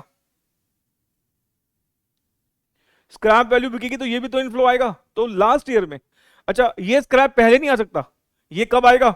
जब आप अपने प्रोजेक्ट को डिस्कार्ड कर दोगे, जब आपकी प्रोजेक्ट की लाइफ खत्म हो जाएगी। ठीक है ना? एक गाड़ी की लाइफ अगर 10 साल है तो 10 साल के बाद ही तो स्क्रैप होगा ना उसका, अभी बीच में थोड़ी हो जाएगा। तो हमें यहां ध्यान रखना है बस इस बार एक ये चेंज है, 80,000 का इनफ्लो है लास्ट ईयर में। और अब हम यहां पर प्रेजेंट वैल्यू फैक्टर्स लिख लेते हैं। इस बार प्रेजेंट वैल्यू फैक्टर्स कैसे आएंगे देखिए प्लीज सामने। 12% है तो 1 डिवाइडेड बाय 1.12 कितने साल है? 4 साल। तो एक बार इक्वल टू, दो बार इक्वल टू, तीन बार इक्वल टू, चार बार इक्वल टू। ठीक है ना? ऐसे करेंगे। तो मैं अब यहां पर पीवीएफ लिख देता हूं 1/1.12 पहली बार इक्वल टू आ रहा है करने पर 0.8929, उसके बाद आ रहा है 0.7972, उसके बाद आ रहा है 0.7118 और फिर आ रहा है 0.6355। और अब हम निकाल लेंगे प्रेजेंट वैल्यूज। 10,000 को 0.8929 से मल्टीप्लाई करने पर 8929 ही आएगा, और 15,000 को अगर हम 0.7972 से मल्टीप्लाई करते हैं तो ये 11,958 आ रहा है। 50,000 को 0.7118 से मल्टीप्लाई करते हैं तो ये 35,590 आएगा। 80,000 को अगर हम 0.6355 से मल्टीप्लाई करेंगे तो ये 50,840 आएगा। और इनका सम टोटल अगर हम कर देते हैं 8929 plus 11,958 plus 35,590 plus 50,840, 1,07,317। This is PVCI. ठीक है? पीवीसीओ क्या सर? आज हमसे ये 1,00,000 रुपए लगवा रहे हैं। 1,00,000 रुपए की आज वैल्यू 1,00,000 ही होगी। हमारे आउटफ्लो 1,00,000 का है, इनफ्लो जो है उसकी प्रेजेंट वैल्यू 1,07,317। इसका मतलब एनपीवी इज पॉजिटिव। इसका यह भी मतलब हुआ कि अगर हम 1,07,317 भी लगाते तब भी हमारी एनपीवी जीरो ही आती, अगर हमारा आउटफ्लो ये होता तो। क्योंकि इनफ्लो 1,07,317 है, अगर आउटफ्लो की भी प्रेजेंट वैल्यू यही होती तो हमारी एनपीवी जीरो आती। और मैंने आपको क्या बताया, एनपीवी जीरो का मतलब ये नहीं कि हमें कुछ नहीं मिला, एनपीवी जीरो का मतलब है हमने जितना चाहा उतना मिला। और एनपीवी पॉजिटिव का मतलब हम अगर 1,07,317 लगाते लेकिन वो तो हमसे 1,00,000 की डिमांड कर रहा है बस, नहीं तो हमारा रिटर्न का एक्सपेक्टेशन जो है उससे ज्यादा ही रिटर्न आ रहा है। 12% की एक्सपेक्टेशन है ना, यहां पर 12% से ज्यादा ही हमें रिटर्न मिल रहा है। तो एनपीवी हमारी आ जाएगी पीवीसीआई माइनस पीवीसीओ। तो 1,07,317 माइनस 1,07,317, तो ये हो गई पॉजिटिव एनपीवी। इसका मतलब हम इस प्रोजेक्ट को भी एक्सेप्ट कर लेंगे। Project accepted. अब हम ना नेट प्रेजेंट वैल्यू टेक्निक के बारे में जो जो बातें हमने लिखी थी अब वो हम सारी पढ़ सकते हैं, हमें सब कुछ समझ में आएगा। जैसे कि पहली लाइन जो लिखी है वो क्या लिखी है, एनपीवी टेक्निक जो है वो एक डिस्काउंटेड कैश फ्लो टेक्निक है। आप मुझे पहले बताइए ये डिस्काउंटेड कैश फ्लो टेक्निक क्यों है भाई? क्योंकि हमने फ्यूचर के कैश फ्लोज को, जो फ्यूचर में कैश फ्लोज खड़े थे उसको खींच के पीछे लेके आए, टाइम जीरो पे लेके आए। बजाय कि हमने ये नहीं किया, हमने जो टाइम जीरो पे फ्लो था उसकी कंपाउंडिंग नहीं करी बल्कि फ्यूचर के फ्लो की डिस्काउंटिंग करी। जब हम टाइम जीरो के फ्लो को आगे लेके जाते तो हमने कहा उसको कंपाउंडिंग करना कहते हैं, लेकिन कंपाउंडिंग तो हमने किया नहीं, हमने तो बल्कि फ्यूचर के फ्लोज की डिस्काउंटिंग करके उसको प्रेजेंट टाइम जीरो पे लेके आ जाते हैं। हम जो फ्यूचर में 1 रुपया मिलना होता है उसको 1 रुपया नहीं मानते, उसकी प्रेजेंट वैल्यू निकालने का क्या मतलब है कि हम उसको 91 पैसा मान रहे हैं अगर 10% का रेट ऑफ इंटरेस्ट है। तो ये जो 1 रुपए को 91 पैसा मानना कि जो फ्यूचर में 1 रुपया मिलने वाला है उसको आप 1 रुपया ना मान के 91 पैसा मांग रहे हैं, बेसिकली आप टाइम वैल्यू ऑफ मनी को कंसिडर कर रहे हैं कि फ्यूचर में मिलने वाला 1 रुपया आज के टर्म्स में वो 1 रुपया नहीं है, वो कुछ और है। तो आप बेसिकली क्या कंसिडर कर रहे हैं, आप time value of money consider कर रहे हैं। तो ये एक डिस्काउंटेड कैश फ्लो टेक्निक है जो कि टाइम वैल्यू ऑफ मनी को क्या करता है, कंसिडर करता है। एनपीवी कैसे निकाली जाती है, हम present value of cash inflows और present value of cash outflows के डिफरेंस को लेते हैं और बेसिकली फॉर्मूला में देखें तो पीवीसीआई माइनस पीवीसीओ हो जाता है, ठीक है ना। ये बात हमने देखी। फिर हमने देखा कि हम जो ये जो प्रेजेंट वैल्यूज निकालते हैं ये एक परसेंटेज से निकालते हैं। और अब आप मुझे बताइए ये परसेंटेज वैसे क्या होना चाहिए कंपनी के लिए। अगर हम बात करें, हमने कॉस्ट ऑफ कैपिटल चैप्टर पढ़ा है, कॉस्ट ऑफ कैपिटल में हम पैसा रेज कर रहे थे एक कॉस्ट पर और उसी पैसे को यहां पर लगाने की बात हो रही है। तो इस प्रोजेक्ट से हम कितना रिटर्न एक्सपेक्ट करें जितनी हमारी कॉस्ट है, और तभी हम कहते हैं कि जो हम यहां पर रेट यूज करते हैं वो हमारी कॉस्ट ऑफ कैपिटल होती है। जो हम रेट यहां पे यूज करते हैं उसको डिस्काउंट रेट भी इसलिए बोला जाता है क्योंकि उसकी मदद से हम डिस्काउंटिंग कर रहे हैं, और वो डिस्काउंट रेट बेसिकली क्या होता है, हमारी कॉस्ट ऑफ कैपिटल होती है। कॉस्ट ऑफ कैपिटल क्यों, क्योंकि यही हमारा minimum required rate of return है। और फिर हमने ये बात नोटिस करी कि अगर एनपीवी पॉजिटिव होगी हम प्रोजेक्ट को एक्सेप्ट करेंगे, एनपीवी नेगेटिव होगी हम रिजेक्ट कर देंगे, और जीरो होगी तो हम इनडिफरेंट हो जाएंगे, एक्सेप्ट भी कर सकते हैं रिजेक्ट भी कर सकते हैं, डिपेंड करता है कि हमारे पास और कोई फेवरेबल प्रोजेक्ट तो नहीं है। लेकिन एक्सेप्ट और रिजेक्ट दोनों किया जा सकता है अगर हम वो हमारे ऑब्जेक्टिव पे डिपेंड करता है। लेकिन पॉजिटिव पे एक्सेप्ट करना है, नेगेटिव रिजेक्ट, और जीरो पे इनडिफरेंट हो जाना है, एक्सेप्ट भी और रिजेक्ट भी किया जा सकता है। ये हमारी एनपीवी टेक्निक का एक बेसिक डिस्कशन था। एनपीवी टेक्निक से ही मिलती जुलती है, एनपीवी टेक्निक से बिल्कुल मिलती जुलती वो है प्रॉफिटेबिलिटी इंडेक्स। जो हमारी अगली मॉडर्न टेक्निक है उसका नाम है प्रॉफिटेबिलिटी इंडेक्स। एनपीवी टेक्निक पर मैं अभी कुछ प्रैक्टिस भी करवाऊंगा, हमारे कुछ अभी एग्जाम एमसीक्यूज भी रहते हैं। पर क्योंकि ना प्रॉफिटेबिलिटी इंडेक्स टेक्निक जो है, जो अगली टेक्निक है, वो बिल्कुल एनपीवी टेक्निक से मिलती जुलती है। समझ लो दोनों का जो फाइनल आंसर होता है ना सेम होता है, मतलब दोनों की सेम राय है। एनपीवी ने बोला एक्सेप्ट तो प्रॉफिटेबिलिटी इंडेक्स भी बोलेगी एक्सेप्ट करो, एनपीवी बोलेगी रिजेक्ट तो प्रॉफिटेबिलिटी इंडेक्स भी बोलेगी रिजेक्ट करो, एनपीवी बोलेगी इनडिफरेंट तो प्रॉफिटेबिलिटी इंडेक्स जो हमारी अगली टेक्निक का नाम है वो भी बोलेगी कि हम भी इनडिफरेंट है। मतलब एनपीवी और पीआई का जहां तक सवाल है, प्रॉफिटेबिलिटी इंडेक्स को हम शॉर्ट में पीआई बोलेंगे, जहां तक पीआई का सवाल है दोनों के दोनों सेम आंसर देते हैं। अब मैं ये बात ना ऑफ कोर्स एग्जाम्पल की मदद से समझाऊंगा तो आपको ज़्यादा अच्छे से समझ में आएगी। प्रॉफिटेबिलिटी इंडेक्स के बारे में ये सब कुछ लिखा हुआ है, मैं अभी ये सब आपके साथ डिस्कस करूंगा कि ये सब क्या लिखा है। आइए पहले ना एग्जाम्पल की मदद लेके समझने की कोशिश करते हैं प्रॉफिटेबिलिटी इंडेक्स को। ये एक एग्जाम्पल आपके सामने है, आप ध्यान से प्लीज देखिएगा। मैंने यहाँ पे लिखा केस ए, जहां पर मैंने आपको पीवीसीआई दिया है, present value of cash inflows दिए हैं, और साथ में present value of cash outflows दिए हैं। मैं अब आपके सामने दो कॉलम बना देता हूं, एक में जहां पर हम एनपीवी निकालना सीखेंगे, एक में जहां पर हम प्रॉफिटेबिलिटी इंडेक्स की बात करेंगे। और हम देखेंगे दोनों टेक्निक्स की ना राय सेम है, बिल्कुल राय सेम आएगी। वो क्या राय है मैं बताऊंगा अभी। फिलहाल एनपीवी निकालना तो आप सीख ही गए हैं। पीवीसीआई में से जो कि 2 लाख रुपए के हैं, उसमें से अगर हम पीवीसीओ को माइनस कर देते हैं जो कि 1 लाख है, तो हमारी जो एनपीवी आती है वो 1 लाख रुपए की आती है, जो कि एक पॉजिटिव एनपीवी है। और पॉजिटिव एनपीवी का मतलब क्या होता है कि हम प्रोजेक्ट को एक्सेप्ट कर देंगे। और पॉजिटिव एनपीवी का ये भी मतलब होता है कि जितना हम प्रोजेक्ट से उम्मीद करते हैं, फॉर एग्जांपल जो भी हमने डिस्काउंट रेट यूज करी है, जैसे हमने वो रिंकू सिंकू के एग्जांपल में 10% का रेट यूज किया था, इसका मतलब यह है कि अगर एनपीवी पॉजिटिव है तो हमें 10% से ज्यादा का ही रिटर्न मिला है, मतलब जितनी हमारी उम्मीद थी उससे ज्यादा हमको रिटर्न मिला है। केस बी में अगर आप देखोगे तो पीवीसीआई और पीवीसीओ बराबर हैं। अगर ये दोनों बराबर होते हैं तो इसका मतलब एनपीवी जो है वो जीरो आता है। वो रिंकू सिंकू के एग्जांपल में याद करो कि हमने 1 लाख रुपए जब दिए थे तो हमें 1/10 आए थे, लेकिन जब हमने 1/10 की प्रेजेंट वैल्यू निकाली थी तो वो भी 1 लाख आई थी। और वहां पर एनपीवी जीरो का क्या मतलब था, जो हमारी उम्मीद थी उतना ही हमको मिला है। तो इसलिए एनपीवी जीरो में हम क्या हो जाते हैं, इनडिफरेंट, क्योंकि जो हमारा रिटर्न एक्सपेक्टेड था, जो हमारी कॉस्ट ऑफ कैपिटल जनरली होती है, उसी को हम डिस्काउंट रेट के तौर पर यूज करते हैं, तो हमें उतना ही रिटर्न मिल रहा है। जब कॉस्ट के बराबर ही मिले एग्जैक्टली तो हम एक बार सोचते हैं कि यार शायद थोड़ा ज्यादा मिल जाए तो बढ़िया है, तो इसलिए हम इनडिफरेंट हो जाते हैं। एक्सेप्ट भी कर लेंगे तब भी कोई नुकसान नहीं है। और तीसरे केस में एनपीवी देखोगे तो वहां पर तो नेगेटिव आ गई, क्योंकि इनफ्लो का प्रेजेंट वैल्यू 1 लाख रुपए है और आउटफ्लो का प्रेजेंट वैल्यू 2 लाख रुपए है, और यहां पर हमारी जो ये एनपीवी आ रही है ये -1 लाख आ रही है, इसका मतलब नेगेटिव आ रही है। अब हम आते हैं प्रॉफिटेबिलिटी इंडेक्स। ये क्या होता है, जैसे एनपीवी जो है ना ये एक एब्सोल्यूट अमाउंट बताती है कि इतना पॉजिटिव, इतना नेगेटिव या फिर जीरो, एक एब्सोल्यूट अमाउंट में बात करती है। लेकिन प्रॉफिटेबिलिटी इंडेक्स जो है वो भी यूज तो पीवीसीआई और पीवीसीओ को करती है।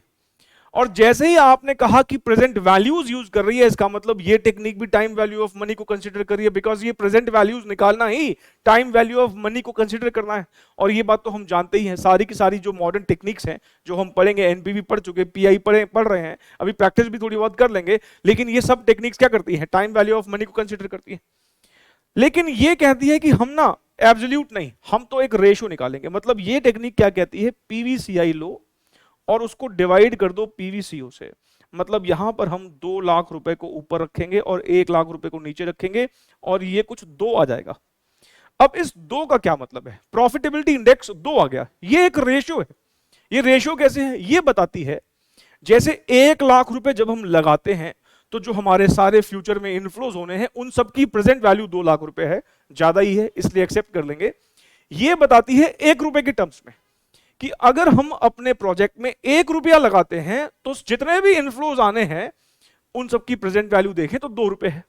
मतलब ये 1 रुपए की टर्म्स में बता रही है कि 1 रुपया लगाते हैं और 2 रुपए के present value of cash inflows मिल रहे हैं, ज्यादा मिल रहे हैं, हम जो लगा रहे हैं उससे ज्यादा ही मिल रहे हैं।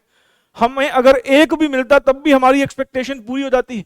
भाई अगर हम 1 रुपया लगाएं और 1 रुपए के ही प्रेजेंट वैल्यू के इनफ्लोज मिले तब भी हमारी एक्सपेक्टेशन पूरी हो जाती है, यहां तो 1 से ज्यादा मिल रहा है, इसलिए यहां पर हम कहेंगे प्रोजेक्ट को एक्सेप्ट करेंगे।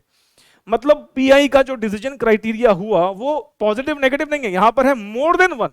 अगर मोर देन 1 है तो हम कहेंगे कि एक्सेप्ट कर लेंगे। अब जरा देखिए दूसरे में क्या आता है, पीवीसीआई अपॉन पीवीसीओ। इस बार आप देखो 2 लाख को डिवाइड करोगे अगर आप 2 लाख से ही, ये 1 आ रहा है। इस 1 का क्या मतलब है कि हमने अगर 1 रुपया प्रोजेक्ट में लगाया तो फ्यूचर में जितने भी इनफ्लोज होने हैं उन सब की प्रेजेंट वैल्यू 1 रुपी है। एनपीवी 0 का मतलब जैसे ये नहीं था कि हमें 0 रिटर्न मिल रहा है, एनपीवी 0 का मतलब था जितना हम चाह रहे थे उतना मिला है। तो पीआई 1 का मतलब भी यही है कि हम जितना चाह रहे थे उतना ही मिला है। हमने अगर 1 रुपया लगाया तो जो भी फ्यूचर में कैश इनफ्लोज हैं उनकी प्रेजेंट वैल्यू 1 रुपया ही है। हम भी 1 रुपया ही चाहते थे, 1 ही मिल रहा है। इसका मतलब अगर पीआई 1 है वी विल बी इनडिफरेंट, क्योंकि वहां पर एनपीवी 0 होगी। एनपीवी 0 होने का मतलब PVCI will be equal to PVCO. और यहां पर अगर आप देखोगे पीवीसीआई अपॉन पीवीसीओ करते हैं, 1 लाख अपॉन 2 लाख करते हैं, तो यहां तो हमारा आ गया 1 से भी कम, मतलब 0.5। 0.5 का क्या मतलब है कि अगर हम 1 रुपी लगा रहे हैं तो जो फ्यूचर में जितने भी इनफ्लोज होने हैं उसका जो प्रेजेंट वैल्यू है वो मात्र 50 पैसे है। 1 रुपया देके 50 पैसे मिलेगा तो फिर कौन लगाएगा, इसका मतलब यहां पर रिजेक्ट करना है। अब आप देखिए जिस तरीके से एनपीवी का डिसीजन क्राइटेरिया क्या है, पॉजिटिव आए एक्सेप्ट करो। यहां पर अगर एनपीवी पॉजिटिव है तो पीआई 1 से ज्यादा होगा, क्योंकि एनपीवी पॉजिटिव कब आएगी, जब present value of cash inflows present value of cash outflow से ज्यादा हो, पीवीसीआई पीवीसीओ से ज्यादा हो। और अगर पीवीसीआई पीवीसीओ से ज्यादा है इसका मतलब पीआई के फॉर्मूला में numerator will be greater than denominator. अगर न्यूमरेटर नीचे वाली फिगर से बड़ा है इसका मतलब पीआई 1 से ज्यादा आएगा। तो एनपीवी पॉजिटिव है इसका मतलब PI will always be greater than 1। और अगर एनपीवी 0 है इसका मतलब PI will always be equal to 1, क्योंकि एनपीवी 0 कब आएगी, जब न्यूमरेटर और डिनोमिनेटर पीवीसीआई और पीवीसीओ दोनों बराबर होंगे। और एनपीवी नेगेटिव आने का मतलब है न्यूमरेटर छोटा है डिनोमिनेटर बड़ा है, 1 लाख छोटा है 2 लाख बड़ा है। और 0.5 से हम कह सकते हैं कि हमारे जो इनफ्लोज हैं वो जो है उनकी प्रेजेंट वैल्यू कम है, आउटफ्लोज है। तो यहां पर तो हम क्या कर देंगे, रिजेक्ट। तो अब आप एक पहले तो माइंड में क्लियर रखें कि एनपीवी और पीआई दोनों ही एक ही बात है। दोनों जहां तक फाइनल वर्डिक्ट का सवाल है, फाइनल आंसर का सवाल है, दोनों सेम ही आपको राय देगी। जहां तक एक्सेप्टेंस और रिजेक्शन का सवाल है, एनपीवी ने अगर कहा है एक्सेप्ट तो ये भी बोलेगी एक्सेप्ट, लेकिन यहां पर मोर देन 1 आएगा। एनपीवी 0 मतलब इनडिफरेंट बोलती है तो यहां पर इक्वल टू 1 आएगा। एनपीवी नेगेटिव का मतलब यहां पर लेस देन 1 आएगा। अब आप जरा एक और बात नोटिस करें, हमारे प्रॉफिटेबिलिटी इंडेक्स का फॉर्मूला क्या है। सर प्रॉफिटेबिलिटी इंडेक्स का फॉर्मूला है पीवीसीआई अपॉन पीवीसीओ। ऊपर हम इनफ्लोज दिखाते हैं, इनफ्लोज के लिए जनरली हम बोलते हैं दीज आर बेनिफिट्स, और नीचे हम आउटफ्लो बोलते हैं मतलब कॉस्ट। इसलिए प्रॉफिटेबिलिटी इंडेक्स का एक नाम और भी है बेनिफिट कॉस्ट रेशियो। कई बार एग्जामिनर शॉर्ट में इसका नाम यूज करता है बेनिफिट कॉस्ट रेशियो, बीसीआर। कई बार शॉर्ट फॉर्म यूज होती है एग्जाम में, तो हमें ये शॉर्ट फॉर्म भी पता होनी चाहिए। प्रॉफिटेबिलिटी इंडेक्स की भी कई बार शॉर्ट फॉर्म यूज करता है पीआई, पीआई मतलब प्रॉफिटेबिलिटी इंडेक्स। एनपीवी की भी शॉर्ट फॉर्म यूज कर, मतलब नेट प्रेजेंट वैल्यू की भी शॉर्ट फॉर्म एनपीवी यूज करता है। ठीक है, सही। प्रॉफिटेबिलिटी इंडेक्स का एक नाम और भी है, क्योंकि मैंने कहा ना ये एक रेशियो है, ये हर 1 रुपए के आउटफ्लो के लिए आपको कितने इनफ्लोज हो रहे हैं प्रेजेंट वैल्यू टर्म्स में, वो बताती है। इसलिए हम इसका जो एक और नाम जानते हैं वो क्या है, बेनिफिट कॉस्ट रेशियो। क्यों ऐसा नाम है, क्योंकि ऊपर बेनिफिट्स हैं, इनफ्लोज हैं, नीचे कॉस्ट है मतलब आउटफ्लोज हैं, तो उस बीच बेनिफिट और कॉस्ट की रेशियो बता रहा है। बेनिफिट्स अगर मोर देन 1 होंगे of course we will accept, benefits अगर इक्वल टू 1 होंगे इसका मतलब we will be indifferent, benefit अगर लेस देन 1 होंगे we will reject the project. कभी कभी एग्जामिनर ना प्रोजेक्ट एक्सेप्ट करने को बोल देता है कि प्रोजेक्ट वायबल है, वायबल मतलब प्रॉफिटेबल है, पॉसिबल है, और कभी कभी बोल देता है कि अनवायबल है, मतलब वो एक्सेप्ट रिजेक्ट की जगह कभी कभी एग्जामिनर ऐसे वर्ड यूज कर लेता है, वायबल, और इसके लिए नेगेटिव के लिए क्या बोलेगा, अनवायबल। कोई दिक्कत नहीं है, करने दो यूज, सिनोनिम तो है, अंग्रेजी का एक दूसरा शब्द है, क्या दिक्कत है। आइए अब जरा हम पीआई के बारे में पढ़ लेते हैं कि क्या क्या लिखी हुई है बातें। हमने देखा सबसे पहले तो कहा कि प्रॉफिटेबिलिटी इंडेक्स बेसिकली एक रेशियो है। प्रॉफिटेबिलिटी इंडेक्स क्या है, ये एक रेशियो है। किसकी रेशियो है, ऑफ कोर्स इनफ्लोज और आउटफ्लोज के बीच की रेशियो है। कैसे निकलती है ये रेशियो, इनफ्लोज को ऊपर आउटफ्लोज को नीचे। जैसे ही हम बोलते हैं प्रेजेंट वैल्यूज कंसीडर करें, that means we are considering time value of money. ये क्या शो करती है कि हम हर 1 रुपए के लिए जो हमने हर 1 रुपी इन्वेस्ट किया है उसके लिए कितने इनफ्लो आ रहे हैं, inflow for every 1 rupee invested. और पीआई का डिसीजन क्राइटेरिया क्या होगा, more than 1 accept, less than 1 reject, equal to 1 accept और रिजेक्ट। और अगर मैं एनपीवी और पीआई का एक मिक्सचर बना दूं तो हमें दिखता है कि एनपीवी अगर पॉजिटिव है तो इसका ये पक्का पीआई मोर देन 1 होगा, एनपीवी अगर नेगेटिव है तो पक्का ये लेस देन 1 होगा, एनपीवी अगर 0 है तो ये पक्का इक्वल टू 1 होगा। इसका मतलब दोनों के दोनों, जहां तक फाइनल वर्डिक्ट का सवाल है, एक राय जो होती है वो दोनों की राय सेम रहेगी। Decision to accept or reject the project will be same under both the techniques, that is NPV and PI. उसके बाद मैंने आपको एक बात और लिखी कि प्रॉफिटेबिलिटी इंडेक्स का एक दूसरा नाम क्या होता है, benefit cost ratio method. Benefit cost ratio method क्यों, क्योंकि हमने ऊपर इनफ्लोज और नीचे आउटफ्लोज दिखाए हैं, इसलिए बेनिफिट ऊपर है कॉस्ट नीचे है, तो इसलिए बेनिफिट कॉस्ट रेशियो मेथड ये भी एक नाम है। आइए हम पीआई पर कुछ एग्जाम एमसीक्यूज देख लेते हैं, जितनी बातें हमने अभी करी है। क्वेश्चन नंबर 20, प्रॉफिटेबिलिटी इंडेक्स पे ये क्वेश्चन आया, आइए जरा पढ़ते हैं। दिसंबर 2021 में आया ये क्वेश्चन। कहता है initial investment required for project A and project B is 1 lakh each. कहता 2 प्रोजेक्ट्स हम लगा रहे हैं और दोनों में जो इन्वेस्टमेंट है वो जो है 1 लाख रुपए की लगती है। मतलब हमको प्रोजेक्ट ए और प्रोजेक्ट बी, 2 प्रोजेक्ट्स की डिटेल दे रखी है और दोनों की इनिशियल इन्वेस्टमेंट 1 लाख है और आज 1 लाख रुपए की वर्थ 1 लाख ही होगी, मतलब दोनों का पीवीसीओ हम कह सकते हैं 1 लाख है। आगे बोलता है कि प्रेजेंट वैल्यू, ध्यान रखिए उसने खुद ही प्रेजेंट वैल्यू दी है, आपको निकालने की जरूरत नहीं है।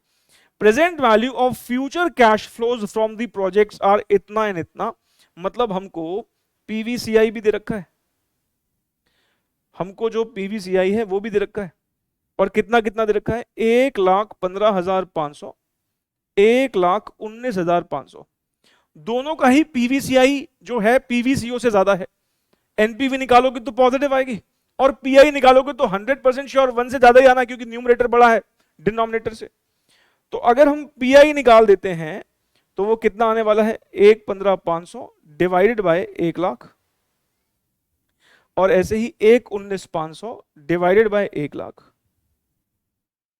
ये मेरे ख्याल से हो जाएगा 1.155 और ये हो जाएगा 1.195। तो हमारे आंसर में 1.155 ये हमारा हो गया, B is the correct answer, है ना, यही है ना।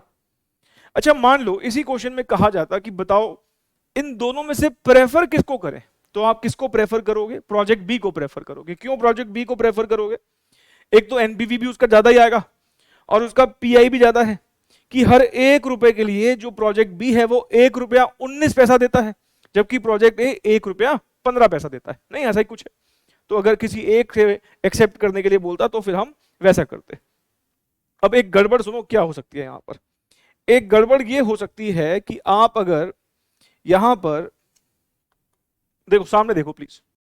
अब मान लीजिए अगर आपने गलती से फॉर्मूला बदल दिया, मतलब न्यूमरेटर में पीवीसीआई की जगह अगर आपने पीवीसीओ कर दिया, मतलब 1,00,000 को डिवाइड कर दिया अगर आपने, कितने हमारे पीवीसीआई 1,15,500, अगर इससे डिवाइड कर दिया तो आप आंसर देखो क्या आ रहा है, 0.8658।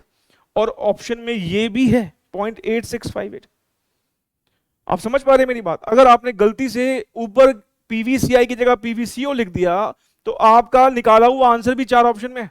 अब ऐसे बच्चे बाहर खुश तो बहुत होते हैं कि पेपर तो बड़ा अच्छा हुआ, पता ही नंबर क्यों नहीं आए। ये सिली मिस्टेक्स एग्जाम में करके नहीं आनी आपने, ठीक है ना? तो फिलहाल इसने हमसे सिर्फ यही मांगा था कि पीआई बता दीजिए, हमने पीआई यहां पर निकाल दिए हैं। B is the correct answer.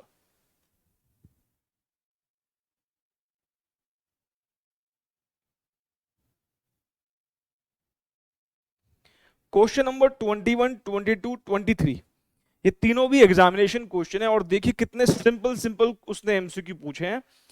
कहता है benefit cost ratio is unviable. Unviable मतलब व्हेन प्रोजेक्ट इज रिजेक्टेड। कब हम बीसीआर के बेसिस पर, बेनिफिट कॉस्ट रेशियो के बेसिस पर प्रोजेक्ट को रिजेक्ट कर देते हैं। बेनिफिट कॉस्ट रेशियो किसका दूसरा नाम है? प्रॉफिटेबिलिटी इंडेक्स का। और प्रॉफिटेबिलिटी इंडेक्स हमेशा 1 से ज्यादा, 1 से कम और इक्वल टू 1 आती है। और अनवायबल प्रोजेक्ट कब होगा? जब वो लेस देन 1 हो। इसका मतलब यहां पर सही ऑप्शन क्या होगा? Less than 1। Benefit cost ratio कब अनवायबल होगी, कब हम रिजेक्ट कर देंगे प्रोजेक्ट? जब लेस देन 1 आएगा। Profitability index method gives due consideration. Of course ये किसको देता है कंसिडरेशन? जिसको एआरआर और पेबैक पीरियड नहीं देते थे। वो क्या? Time value of money. इसका सही ऑप्शन क्या हो जाएगा? Time value of money. A is the option. और मॉडर्न टेक्निक्स तो तीनों की तीनों टाइम वैल्यू ऑफ मनी को कंसीडर करती है। जब हम बोलते हैं प्रेजेंट वैल्यूज कंसीडर करेंगे, that means we are considering time value of money. Profitability index of 0.9 कह रहा अगर किसी पर्टिकुलर प्रोजेक्ट का 0.9 का प्रॉफिटेबिलिटी इंडेक्स है, इसका क्या मतलब हुआ कि हमारे जो इनफ्लोज की प्रेजेंट वैल्यू है वो आउटफ्लो के मुकाबले में 90% है। आप ये कह सकते हो भाई 1 रुपया लगा रहे हैं और 0.9 आ रहा है, मतलब जितना लगाया है 90% ही वापस आया है। जबकि हमें फायदा कब होगा? जब 100% या उससे ज्यादा वापस आए। मतलब जितना लगाया है उतना तो उतनी तो प्रेजेंट वैल्यू कम से कम वापस आए। तो इसका मतलब क्या हुआ? Present value of benefit is 90% greater than project cost. नहीं नहीं, ये मतलब तो नहीं हुआ। 90% कॉस्ट से ज्यादा थोड़ी है। तो ये ऑप्शन तो मुझे ठीक नहीं लग रहा है। प्रोजेक्ट एनपीवी इज पॉजिटिव नहीं, अगर हमारा पीआई 0.9 है इसका मतलब प्रोजेक्ट एनपीवी नेगेटिव होगा। The project returns 90% in present value for each current rupee invested। मुझे तो इसका आंसर सी ही करेक्ट लग रहा है। Payback period is less than 2 years. Payback period की बात तो फिलहाल यहां पर कोई कर ही नहीं रहा है, हम बात कर रहे हैं प्रॉफिटेबिलिटी इंडेक्स की। तो सी जो है वो एक करेक्ट ऑप्शन है। देखिए वैसे ना मुझे अभी नेट प्रेजेंट वैल्यू टेक्निक के ऊपर अभी कुछ आपको और भी एग्जाम जो स्पेसिफिक क्वेश्चंस हैं जो थोड़े से एग्जाम पॉइंट ऑफ व्यू से रिलेवेंट और इंपॉर्टेंट है वो मुझे आपके साथ डिस्कस करने हैं। लेकिन मैंने अभी एनपीवी के साथ साथ ही प्रॉफिटेबिलिटी इंडेक्स की टेक्निक भी इसलिए डिस्कस कर ली, जैसे कि आप देख ही रहे हैं कि दोनों टेक्निक्स बिल्कुल कनेक्टेड है। जो फाइनल वर्डिक्ट एनपीवी का आता है वही फाइनल वर्डिक्ट प्रॉफिटेबिलिटी इंडेक्स का भी आता है। और हमने फिर पीआई से रिलेटेड ये एग्जाम एमसीक्यूज भी कहीं ना कहीं कंसिडर करे और देखे कि ठीक ठाक सिंपल एमसीक्यूज आए हुए हैं। कॉन्सेप्ट अगर समझ में आ जाए तो फिर देखो सब आसान ही लगता है। नहीं, चलिए मैं कोशिश करता रहूँगा कि आपको टॉपिक्स आसान ही लगते रहें। और मुझे आप जैसे मैं हमेशा बोलता हूँ अपना फीडबैक ज़रूर दीजिएगा। ये कॉन्सेप्ट थोड़ा सा टेक्निकल है। कैपिटल बजटिंग टॉपिक अपने आप में थोड़ा सा कॉम्प्लेक्स है बाकी टॉपिक्स के मुकाबले। जब भी मैं रेगुलर बैच शुरू करता हूँ तो कैपिटल बजटिंग ऑफ कोर्स थोड़ा लेटर स्टेजेस पर आता है, ताकि मैं पहले बच्चे को एक वार्म अप दे दूँ आसान आसान टॉपिक्स का, उसको पहले अच्छे से कंफर्ट लेवल ले आऊँ एफएम का। लेकिन क्योंकि ये वीडियोज़ मैं यूट्यूब के स्टूडेंट्स के लिए लेके आ रहा हूँ और यहाँ मेरा ऑब्जेक्टिव पहले ये है कि मैं इंपॉर्टेंट टॉपिक्स करा दूँ, ताकि वो बच्चे जो अभी जल्दी ही एग्जाम देने वाले हैं उनको इस वीडियो से बेनिफिट मिल पाए। तो ये टॉपिक एक कॉम्प्लेक्स टॉपिक है, इसलिए मेरा ये जानना ज़रूरी है कि आपको सब समझ में आ रहा है कि नहीं आ रहा है। ठीक है, तो ज़रूर कमेंट करके बताइएगा। बाकी वीडियो को तो आप लाइक कर ही देते होंगे। बाकी मिलते हैं हम अगली क्लास में। Thank you so very much. Take care, bye.